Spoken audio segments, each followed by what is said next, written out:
कौन सा इंसान पैसे नहीं कमाना चाहता? अगर पैसे कमाने हैं तो करियर में दूर जाना पड़ेगा, और अगर करियर में दूर जाना है तो वो टाइप के स्किल्स आप कॉलेज या स्कूल में नहीं सीखोगे। दोस्तों, कॉलेज और स्कूल में सिखाए जाते हैं हार्ड स्किल्स, यानी कि कोडिंग, मैथमेटिक्स, इंजीनियरिंग, मेडिसिन।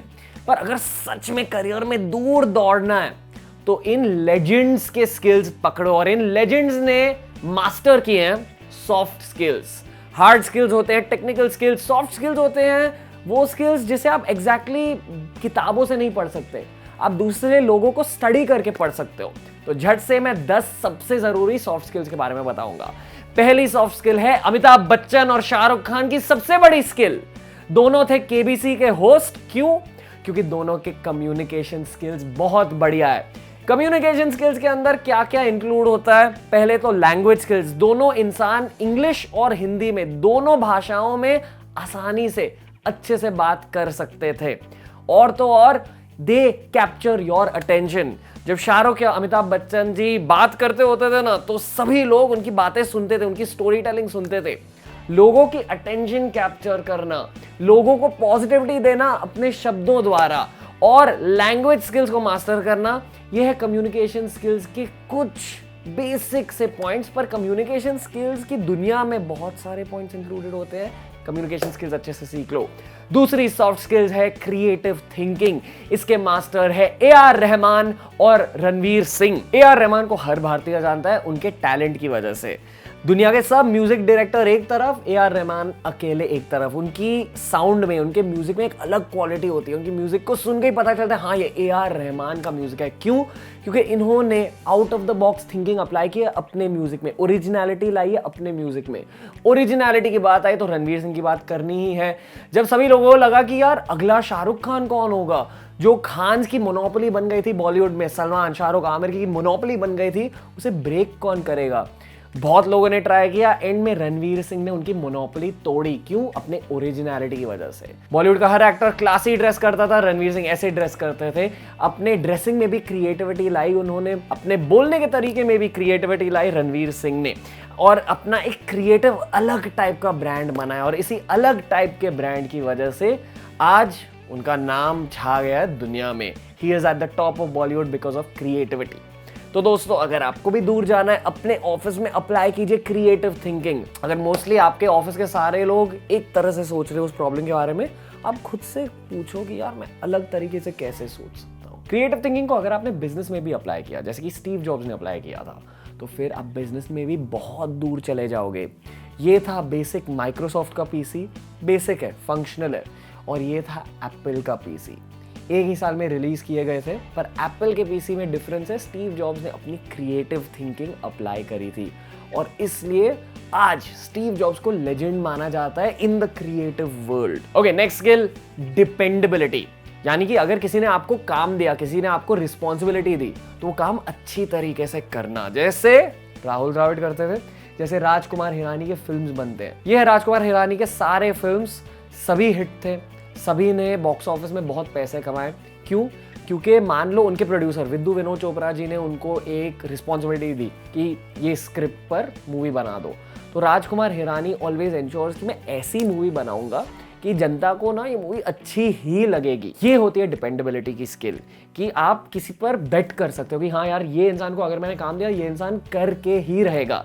जैसे कि राहुल द्रविड़ को बुलाया जाता था मिस्टर डिपेंडेबल। वो जब बैटिंग करने आते थे तो लोगों को पता होता था कि यार अगर टेस्ट मैच है, राहुल द्रविड़ बैट कर रहे हैं ना, थोड़ा तो स्कोर ये करेंगे ही, लाइकली 50 रन तो स्कोर करेंगे ही। लोग सचिन पर भी मिस्टर डिपेंडेबल टैग डालते थे। जैसे पहले 90s में अगर सचिन आउट हो जाते थे तो लोगों को लगता था अभी इंडिया मैच हार जाएगा। उसी तरह आजकल विराट कोहली बन गए mister dependable. Performance is much likelier than failure for this person. अगर आपने भी ये डिपेंडेबिलिटी की, परफॉर्मेंस की स्किल अपने हर वर्क टास्क में डाल दी, आपके बॉस आपको प्रमोशन देंगे, आपका करियर दूर दौड़ने चलेगा। राहुल द्रविड़ राजकुमार हिरानी की तरह बनो। Okay, next skill, work ethic, यानी कि मेहनत। चाहे रिजल्ट जो भी हो, मेहनत उतनी ही करना। यूट्यूब की दुनिया में एक इंसान है, ये इंसान Gaurav Chaudhary, technical Guruji. Gaurav Chaudhary I think इस देश के मोस्ट कंसिस्टेंट यूट्यूबर है। चाहे इनके रिजल्ट्स जो भी हो, हर दिन वीडियोस रिलीज होते ही हैं। ये होती है कंसिस्टेंसी की स्किल, ये होती है वर्क एथिक की स्किल। बॉलीवुड की बात करते हैं, जब कोई कोई हीरो 2 साल में एक पिक्चर रिलीज करते हैं, 1 साल में एक पिक्चर रिलीज करते हैं, अक्षय कुमार हर साल एक पिक्चर से ज़्यादा डेफिनेटली रिलीज करते हैं। ये है उनकी मेहनत का कमाल, वर्क एथिक का कमाल। इतना सारा काम करना, थकने के बाद भी अपना 100% देना अपने काम में। ये भी लोग नोटिस करते हैं, आपके बॉस नोटिस करेंगे, आपके बिजनेस के क्लाइंट्स नोटिस करेंगे कि यार ये इंसान का वर्क एथिक कैसा है। अगर वर्क एथिक अच्छा है तो मैं इनको ज्यादा अपॉर्चुनिटी दूंगा, ज्यादा आगे बढ़ने के चांसेस दूंगा। 5वीं स्किल पॉजिटिविटी। इसका एग्जाम्पल है ये इंसान, बियर बाइसेप्स, रणवीर अलाहाबादिया। जितने भी बिजनेस के अपॉर्चुनिटीज हमें भी मिले हैं ना, I feel it's because of positivity. Her situation में पॉजिटिव आउटलुक पर फोकस करना, हर फेलियर में भी लर्निंग्स पर फोकस करना, पॉजिटिविटी पर फोकस करना। जब आप एक बहुत ज्यादा पॉजिटिव इंसान हो ना, तो लोगों को आपको अपने पास रखना अच्छा लगेगा। और अगेन प्रमोशन की बात आई, बिजनेस अपॉर्चुनिटी की बात आई, तो लोग ये सब चीजें देखते हैं कि यार इस इंसान का प्रेजेंस कैसा है, इस इंसान की वाइब कैसी है। जब ये इंसान मेरे पास होते हैं तो मुझे क्या फीलिंग होती है।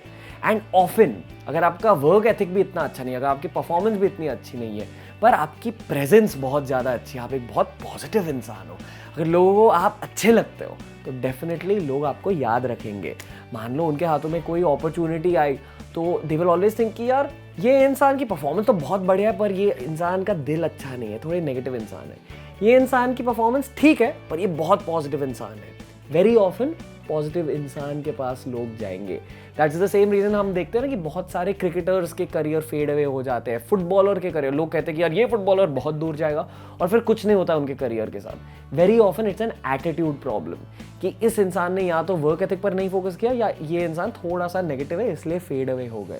पर जो इंसान पॉजिटिव रहता है, होपफुल रहता है, हमेशा स्माइल करते रहता है, हमेशा एक अच्छी वाइब रखता है अपने दिल में, वो इंसान हमेशा आगे जाएगा। ओके दोस्तों, नेक्स्ट स्किल होती है क्रिटिकल थिंकिंग। इसके मास्टर थे चाणक्य, जिन्होंने एक सब्जेक्ट के बारे में बताया था, और वो सब्जेक्ट का नाम था आन्वीक्षिकी।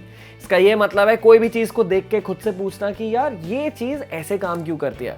मान लो आपके घर में एक फ्रिज है, अक्सर लोग फ्रिज को फ्रिज के ही तौर से देखते हैं कि हाँ यार इसमें कुछ रखा तो ठंडा हो गया, पर जिस इंसान के दिमाग में आन्वीक्षिकी की स्किल होती है ना, वो इंसान उस फ्रिज को देखकर ये खुद से पूछता है कि यार पहले तो कूलिंग कैसे होती है, कूलिंग के पीछे जो टेक्नोलॉजी है उस टेक्नोलॉजी का राज क्या है, अगर मैंने ये चीजें बदली कर दी उस टेक्नोलॉजी में तो ज्यादा कूलिंग होगी, क्या ये ज्यादा कॉस्ट इफेक्टिव हो जाएगा, फिर क्या मैं एक चीपर फ्रिज बना पाऊंगा। उसे कहते हैं आन्वीक्षिकी। कोई भी चीज को देख के पूछना कि यार इसे मैं ज्यादा बेहतर कैसे कर सकता हूँ। अगली बार जब आप मूवी देख रहे हो तो खुद से ये पूछो कि यार अगर इस एक्टर के बदले ये एक्टर लिया होता है इस मूवी में तो क्या मूवी ज़्यादा अच्छी बनती, या ये अगर मूवी हिट बनी है तो क्यों हिट बनी है, लोगों को क्या अच्छा लगा। हर चीज़ को ब्रेक डाउन करना, ये होती है आन्वीक्षिकी, ये होती है क्रिटिकल थिंकिंग। एक प्रोफेशनल एनवायरनमेंट में मान लो एक मीटिंग चल रही है और आपके बॉस ने ही कोई चीज़ पिच करी, पर आपने हाँ में हाँ मिलाने के बदले आन्वीक्षिकी को वहां अप्लाई किया, तो काफी सारे बॉस उस चीज को अप्रिशिएट करते कि यार हाँ यार ये इंसान यस मैन नहीं है, ये इंसान मुझे भी चैलेंज करता है। पोलाइटली, अच्छे तरीके से, पॉजिटिविटी के साथ आन्वीक्षिकी को अप्लाई करना, क्रिटिकल थिंकिंग को अप्लाई करना, ये चीज लोग नोटिस करते हैं। अगली स्किल टाइम मैनेजमेंट। ये भारत में थोड़ी कम पाई जाती है। अगेन इसके मास्टर होते हैं अक्षय कुमार। इन्होंने खुद कहा है कि इनकी टाइम मैनेजमेंट के स्किल की ही वजह से इनके इतने सारे मूवीज हो जाते हैं। देखो मैं खुद मीडिया इंडस्ट्री से हूँ, हमें फिल्म इंडस्ट्री का गॉसिप मिलता है, और फिल्म इंडस्ट्री का हर इंसान कहता है कि यार अगर 7 बजे का शूट स्केड्यूल है तो अक्षय कुमार वहाँ 7 बजे पहुँच जाएंगे, पंक्चुअल भी होते हैं, झट से शॉट्स कंप्लीट भी करते हैं। इसलिए अक्षय कुमार खुद कहते हैं कि यार एक मूवी के लिए उन्हें सिर्फ 30 डेज लगते हैं खत्म करने को। And trust me, film industry में मैंने खुद थोड़ा काम किया है, बहुत स्लो इंडस्ट्री है, पर इस इंडस्ट्री में चेंज ला रहे हैं अक्षय कुमार, और इसलिए he is at the top of the film industry. India के हाईएस्ट टैक्स पेयर माने जाते हैं फॉर दिस रीजन, उनकी टाइम मैनेजमेंट की स्किल, प्रोफेशनलिज्म की स्किल। अगली स्किल के बारे में बात करते हैं। अगली स्किल मोटिवेशन। जो लोग जवान होते हैं, जिन्होंने अपने करियर में ज़्यादा कुछ किया नहीं है, उन्हें खुद के दिल में मोटिवेशन लाने के लिए ज़्यादा कुछ नहीं करना पड़ता है। पर जिस इंसान ने ऑलरेडी बहुत कुछ अकॉम्प्लिश किया, उस नेक्स्ट लेवल तक पहुंचने के लिए, उस अगले मुकाम तक पहुंचने के लिए, वहां मोटिवेशन लाना थोड़ा मुश्किल हो जाता है। और मोटिवेशन के मास्टर है 2 लोग, प्रियंका चोपड़ा और मुकेश अंबानी। प्रियंका चोपड़ा ने बॉलीवुड की क्वीन बनने के बाद खुद को चैलेंज किया, खुद से ये कहा कि चलो अभी नेक्स्ट क्या करना है, मुझे हॉलीवुड जाना है। उन्होंने सिंगिंग भी ट्राई करी, सिंगिंग करियर ट्राई किया, बट वहां फेल हो गई। No problem, wake up, get up from your failures, move ahead. Mukesh Ambani की बात आई, पहले उनकी ड्रीम थी वो पुराना रिलायंस का सेलफोन जो 2003-2004 में बिकता था, वो फेल हो गया। इवेंचुअली वो अनिल अंबानी के पास चला गया और फिर मुकेश अंबानी ने स्टार्ट किया जियो। आज मुकेश अंबानी 60 साल से ज़्यादा उम्र के हो गए हैं, पर फिर भी लोग कहते हैं कि 16 घंटे के लिए काम करते हैं। Mukesh Ambani is the richest man in India.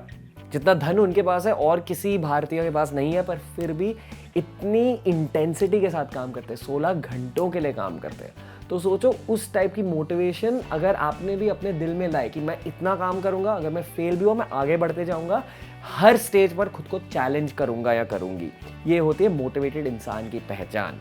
बहुत बड़ी सॉफ्ट स्किल है दोस्तों। Okay, next skill, conflict resolution. मान लो किसी का झगड़ा हो गया आपके सामने, दो इंसान का झगड़ा हो गया, आप बीच में चले गए, आपने झगड़ा को बंद कर दिया और दोनों इंसानों से कहा कि यार आप इनके दोस्त हो, चलो हाथ मिलाओ। वो होती है conflict resolution.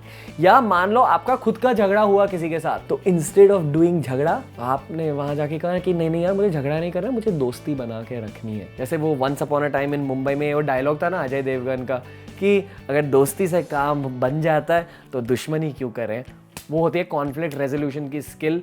I honestly can't think of any भारतीय जो कॉन्फ्लिक्ट रेजोल्यूशन का मास्टर है, but I will say probably Shahrukh Khan. Salman Khan के साथ झगड़ा हुआ था और फिर इवेंचुअली वो दोस्त बन गए बाद में। और उनका जो वानखेड़े में इंसिडेंट हुआ था ना कि उन्हें वानखेड़े में बैन मिला है, उसके ऊपर भी खुद वो जोक्स बनाते हैं आजकल। वो सिचुएशन को लाइटली ले रहे हैं। खुद का ईगो एक तरफ रखना और खुद की बेनिफिट, खुद का इमेज, खुद की ब्रांडिंग को एक दूसरी तरफ रखना और ब्रांडिंग, इमेज, बेनिफिट पर फोकस करना, ईगो पर ना फोकस करके। कॉन्फ्लिक्ट रेजोल्यूशन, झगड़ा मत करो, दोस्ती बनाओ। अगर आपको कोई अच्छा नहीं लगता उनसे बस दूर हट जाओ, झगड़ा मत करो, वहां अपनी एनर्जीज मत डालो। ये होती है कॉन्फ्लिक्ट रेजोल्यूशन की स्किल। और फाइनल स्किल के बारे में बात करेंगे।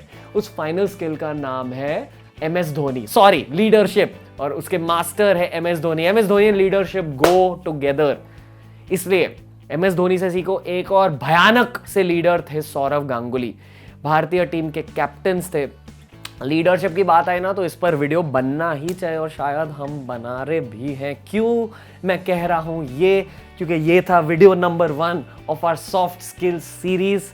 एक ऐसी सीरीज जहां हम सेलिब्रिटीज को लेकर, लेजेंड्स को लेकर उनके पर्सनालिटीज ब्रेक डाउन करेंगे और आपके सामने पेश करेंगे कि अगर आपको मेमोरेबल बनना है, अगर आपको रिस्पेक्ट पाना है, अगर आपको लीडर बनना है, अगर आपको कम्युनिकेशन स्किल्स बढ़ानी है, अगर आपको अपनी ब्रांडिंग इंप्रूव करनी है, तो करियर में क्या क्या करना है, लेजेंड्स को स्टडी करके उन्हें ब्रेक डाउन करके पैटर्न्स सीखने और पैटर्न्स को खुद के लाइफ में अप्लाई करना है। दोस्तों watch out, this was intro video of soft skills series. अगर वीडियो अच्छा लगा थम्स अप दे दीजिए। कमेंट्स में बताइए कि मैं किन इंसानों को ब्रेक डाउन करूं। अब तक तो हमने प्लान किया है Sushant Singh Rajput ji, rest in peace, MS Dhoni, Amitabh Bachchan, Shahrukh Khan पर एक वीडियो बना दिया है पहले, वो देख लीजिए। एंड अंटिल नेक्स्ट टाइम, अभी के लिए मैं सजेस्ट करूंगा ये करियर गाइडेंस प्लेलिस्ट, ये देखिए, इससे भी बहुत सॉफ्ट स्किल्स सीखने को मिलेंगे। नमस्ते, जय हिंद दोस्तों, लव यू ऑल।